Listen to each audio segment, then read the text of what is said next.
Orang dulu beda sama orang sekarang. Kalau orang dulu mah ya Allah dapat rezeki berapa aja mah boleh, alhamdulillah. Istri sekarang banyak nuntut, gaji kemarin sekian, kenapa sekarang sekian? Betul nggak? Kenapa begitu?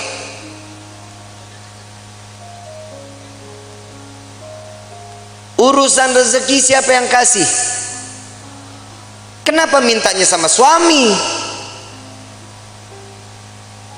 Mintanya sama Allah, tapi doanya di samping suami. Ya Allah berikan rezeki kami yang banyak lewat suami saya. Samping telinga ngomong kalau lagi tidur juga. Ya Allah lipstik beak.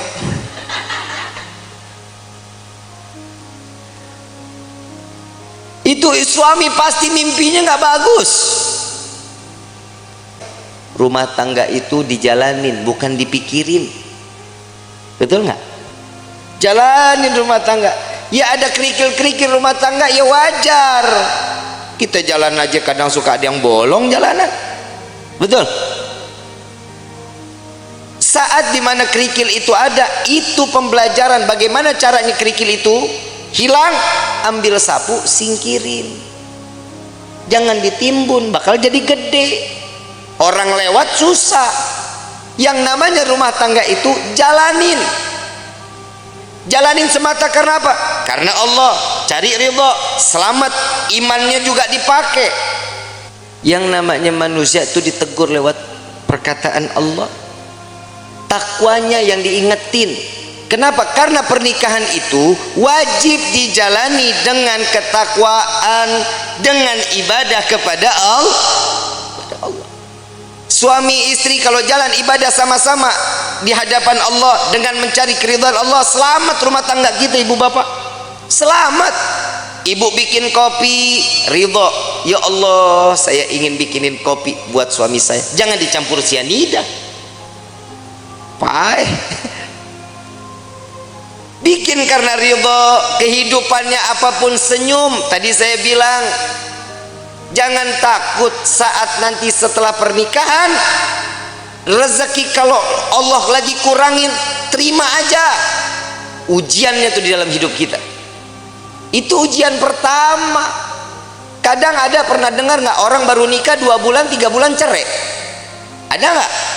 Ada. Kenapa? Karena tidak menerima hasil apa yang telah diberikan oleh Allah.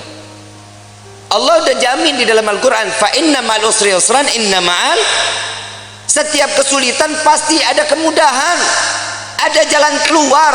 Gak mungkin setiap jalan keluar itu buntu, gak mungkin.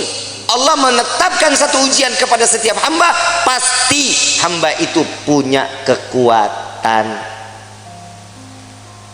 Allah nggak jahat kayak kita.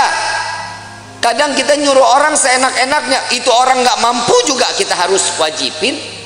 Tapi kalau Allah memerintahkan kita karena tahu Allah ini manusia ini mampu, ini orang tahu cara jalan keluarnya, Allah kasih jalan keluarnya.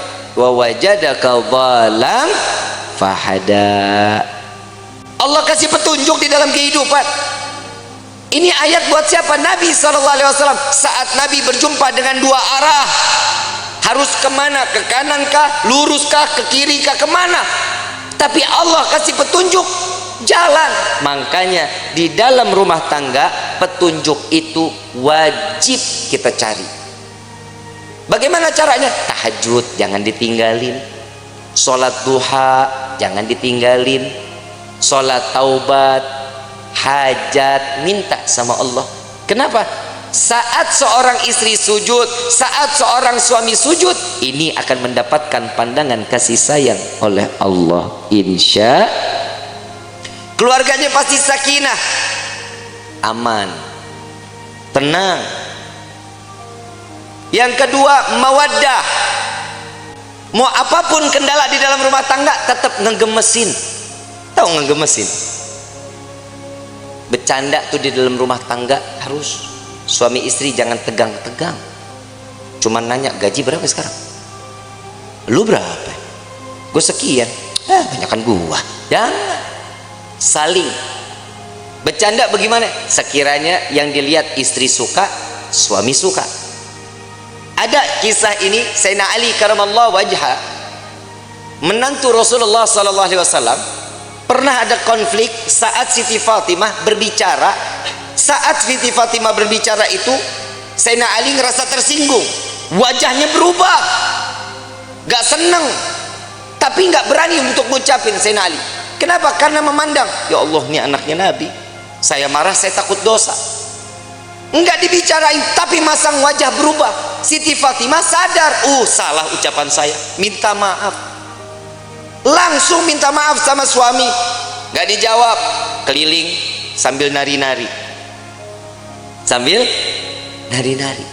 Begitu selesai nari-nari, bikin lucuan, sampai Sayyidina Ali tertawa, senyum. Maka disitulah Siti Fatimah datang kepada Rasulullah sallallahu alaihi wasallam. Ya Rasulullah, tadi nih saya ngerasa ada salah bicara sama suami saya. Langsung mukanya berubah, Nabi ikut berubah. Belum selesai bicaranya Siti Fatimah, Nabi juga berubah. Kenapa? Hei, engkau tidak akan mendapatkan keridhaan Allah, engkau akan dilaknat oleh Allah. Tar dulu, saya sudah berhasil membuatnya dia tersenyum. Apa yang kau lakukan? Saya menari-nari, entah berapa puluh kali saya keliling-keliling di depan wajahnya sampai keluar senyuman. Apa kata Nabi? Maka saat dia tersenyum, Allah buka pintu surga untukmu, maka Allah kembali ridha kepadamu. Pak, Bapak, esok kalau istri marah-marah, panggil topeng monyet, suruh main, suruh dia joget di depan kita. Jangan malu, Bu. Ibu punya salah, ngomong minta maaf. Nggak tahu salahnya di mana, tetap minta maaf. Bib, kalau yang salah suami, tegur baik-baik. Jangan didiemin sehari, 2 hari, 3 hari. Ini bahaya. Ini kadang di rumah tangga suka begitu tuh. Kadang kalau lagi ribut rumah tangga, main diem-dieman.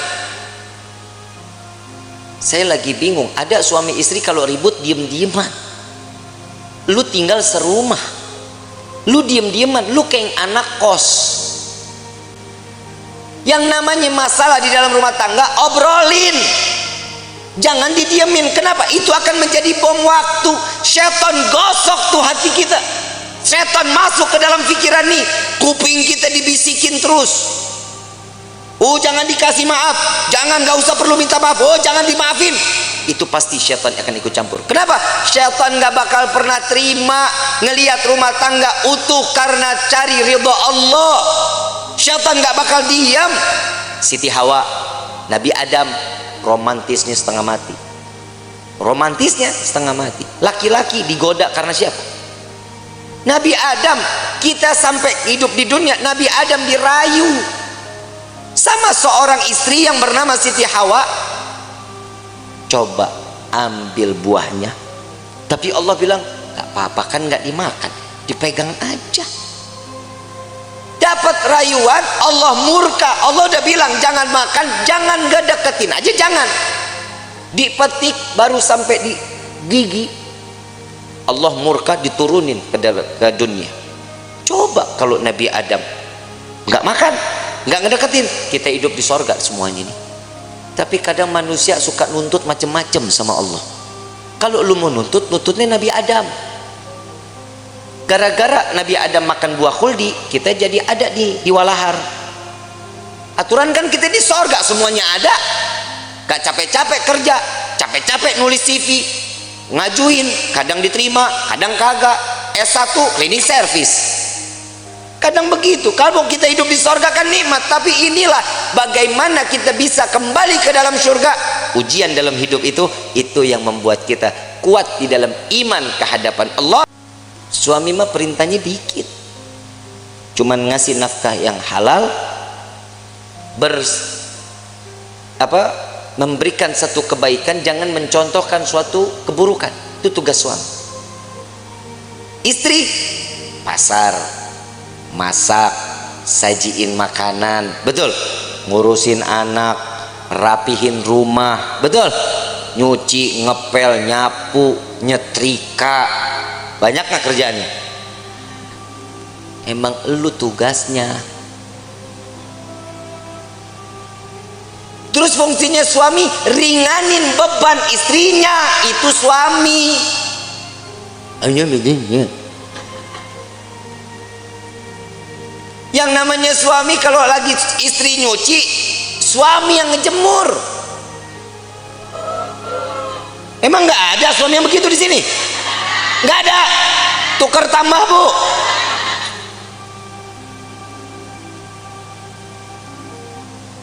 Suami angkatin jemuran, istri yang nyetrika.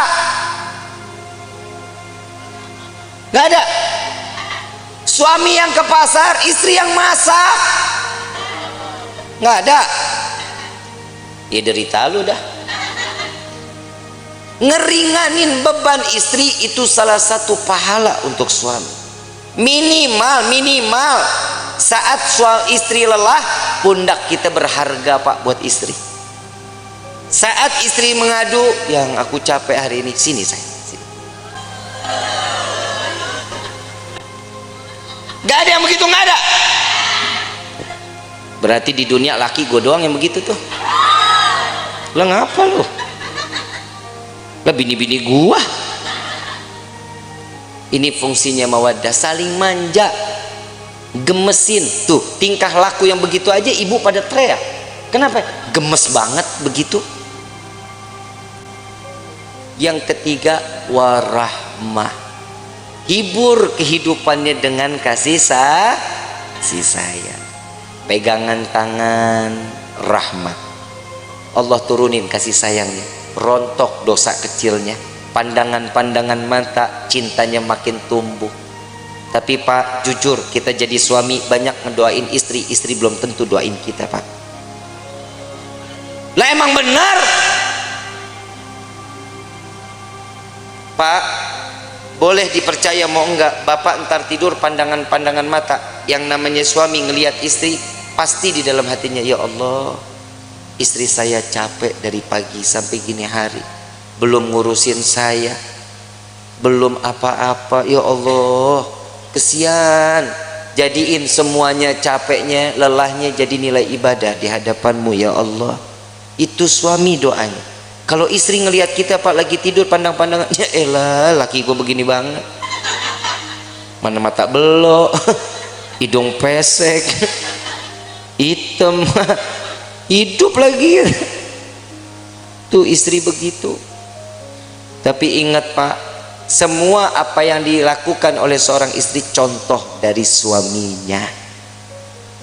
Bapak mau lihat istri wangi, Bapak juga tampil wangi dong. Ya, jangan tiap hari pakainya 1000 bunga, 1000 bunga, 1000 bunga. Istri juga enak pakai yang kerenan gitu. Hahaha. Betul kan, Bu? Tapi memang istri itu dituntut wajib wangi di depan suami. Lu mah kagak. Mana apek, bore mason, cap kampak, GPU, kan? Bu, jangan dulu dah, Mayang aja. Mayang, ini kan malam pertama nih, Yusuf, iya. Ini dalam hatinya, Habib udahan ke. Mayang, tampilnya sebagaimana pengantin baru terus sampai mati menjadi pengantin baru. Ya, minimal kalau tidur nggak males pakai bedak, pakai lipstik. Ya, Sup ngomong, yang aku paling suka deh ngelihat kamu kayak gini. Puji.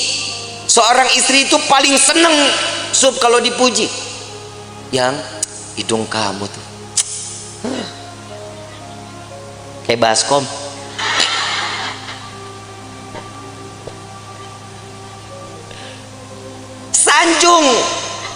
Sanjung istri.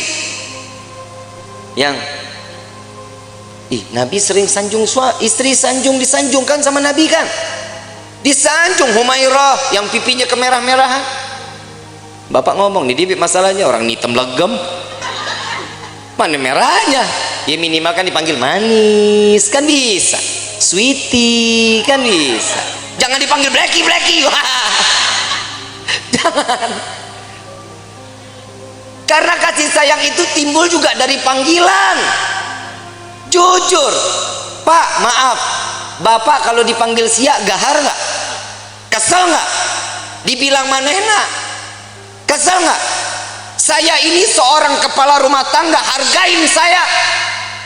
Coba kalau suami dipanggil sayang, besok uang jajan nambah, Bu. Dan laki-laki juga sadar diri, wajib ngasih tahu sama istri. Lihat Rasulullah nyanjung Siti Fatimah, Siti Aisyah saat lagi sholat. Siti Aisyah, Rasulullah lewat, ya Allah, terima amal ibadah Aisyah. Ya Allah, ampuni dosa Aisyah. Ya Allah, masukkan Aisyah ke dalam surgamu. Doa di hadapan Siti Aisyah. Siti Aisyah lagi sholat. Begitu selesai sholat langsung kabur. Ya Rasulullah, tadi aku dengar engkau doakan aku. Iya ya Aisyah. Gimana perasaannya? Wah, senang. Begitulah caraku mendoakan umatku, kata Nabi Muhammad SAW. Ternyata doanya Nabi Muhammad tetap buat umat. Kebahagiaan siapa? Umat. Makanya orang yang menikah itu mencontoh sunnah Nabi Muhammad sallallahu alaihi wasallam. Makanya ibu, yang namanya suami nikah jangan banyak aturan. Suami mau nikah lagi, kasih. Emang apa? Perih. Lebih perih suami ngelihat lo cemberut mulu. Betul Pak? Pulang dari pagi sampai sore ngelihat istri udah begitu aja modelnya, dari mulai bangun tidur sampai sore begitu. Muka demek, rambut berminyak. Begitu dicium, ya Allah, bau kompor. Bu, mau suami betah di rumah mau? Yang rapih dong. Kelihatan suami bakal pulang kapan? Mandi, rapi, bersih. Saat ngadepin suami, suami pulang ngelihat istri cantik, ya Allah, itu capek ditinggal di pagar, Bu. Nggak diajak masuk capeknya. Mah, kemon. Nggak ada cap.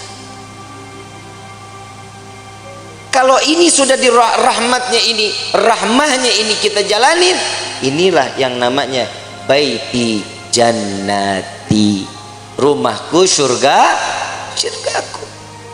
Tapi kalau ini nggak ada, iman nggak ada, siap, rumah jadi neraka.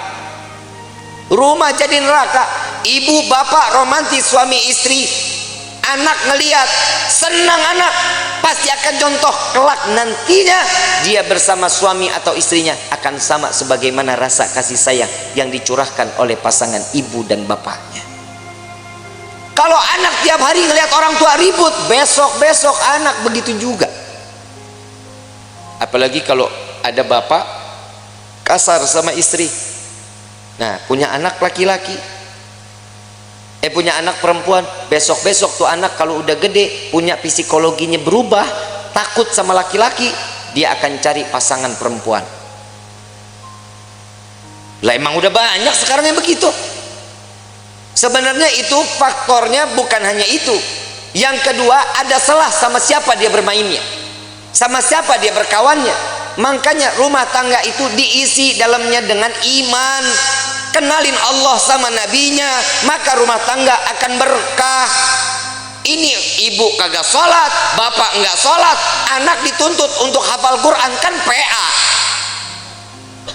Nah, ibadah ya, jangan bikin ibu bapak masuk ke dalam neraka. Nah, lu yang mau dinerakain. Kadang orang tua juga suka egois. Dia ngarepin ini anak bisa nyelamatin dia, sekarang hidupnya dia semau-maunya. Kasih kenal anak kepada Allah sama Nabi, itu yang bikin tenang. Bapak ibu enak ibadah, ibu enak pengajian, anak terlepas rambutnya, kelihatan sama yang bukan mahramnya. Hati-hati, ini anak perempuan begini, cukup Dengan satu helai bawa masuk 4 laki-laki ke dalam neraka jahanam. Bapaknya, pamannya, baik itu dari ibu atau dari bapak, suaminya, anak laki-lakinya. Jangan jadi aman. Makanya saya selalu mengatakan saat proses pemakaman, simak baik-baik. Untuk para alim ulama, para kiai, para asatid, saya ingin menyampaikan, untuk prosesi pemakaman perempuan dilarang ikut di dalam proses pemakaman. Ngaji, makanya ngaji. Jujur kiai, jujur ustadz, ustazah, benar. Ini yang masih menggunakan tradisi ini cuma para habaib sama syarifah. Sekarang proses pemakaman saat keranda jenazah dibawa, perempuan ikut di belakang. Saat perempuan atau si jenazah ingin diproses masuk ke dalam liang lahat, perempuan pada ngejejer di dekat lubangnya. Hati-hati, yang namanya perempuan itu banyak larangannya. Tangan terbuka segini, ini aurat. Ibu yang ngebuka aurat, jenazah yang disiksa.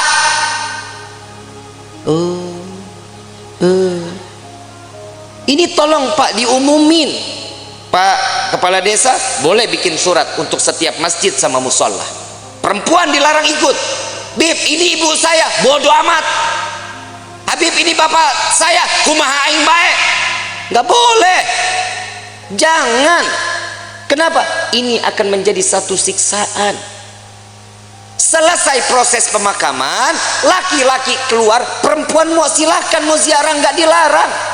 Tapi saat prosesnya jangan. Kenapa? Bikin repot. Belum nangis kayak orang gila. Bapak, ibu. Kalau suami yang meninggal nggak begitu nangisnya. Jangan tinggalin saya, buaya. Apalagi warisan banyak, senyum. Yang tenang ya yang, mudah-mudahan diterima amal ibadahnya ya yang. Tuh kalau duitnya banyak. Ada laki-laki lihat, ini siapa nih yang nangis-nangis ngegerung-gerung? Oh, ini istrinya. Jandanya boleh juga nih. Ajang jodoh di depan pemakaman. Hati-hati ya Kiai, Ustadz, tolong ini diumumkan di setiap majlis-majlis taklim ya Bu ya. Ya Bu, ibu sayang nggak sama jenazah? Mau dia saudara, mau dia adik, mau dia siapa, biarin. Yang urus biar orang yang mahramnya laki-laki. Emang ibu ikut gali kubur? Ibu ikut nguruk? Ibu ikut ngapain? Nontonin aja Habib. Emang perempuan tuh banyak keponya. Entar tuh dia di atas makam nanya, itu diapain? Tuh jenazah bisa jawab, kamu nanya.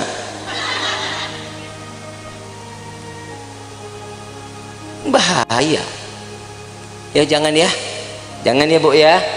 Mulai sekarang nggak boleh ikut lagi, insya Allah. Nanti kalau suatu saat, mudah-mudahan kita semua dikasih umur panjang, sehat afiah untuk ibadah kepada Allah, amin ya rabbal. Allahumma, entah keluarga kita yang meninggal, biarin aja, biarin sampai selesai. Mau ikut ke pemakaman boleh, tapi nunggu selesai proses, laki-laki keluar, perempuan baru masuk ya. Ikut situ, mau tebar bunga silahkan ya, mau naruh air mawar silahkan, nggak apa-apa. Tapi saat proses, perempuan jangan ada yang ikut. Kenapa? Ini yang akan menjadi penyebab siksaan untuk ahlil kubur. Na'udzubillahi min dzalik. Kenapa? Karena perempuan itu banyak larangannya. Paham ya? Insya kurang lebih mohon dibukakan pintu maaf yang seluas-luasnya. Wabillahi taufiq wal hidayah. Wassalamualaikum warahmatullahi wabarakatuh.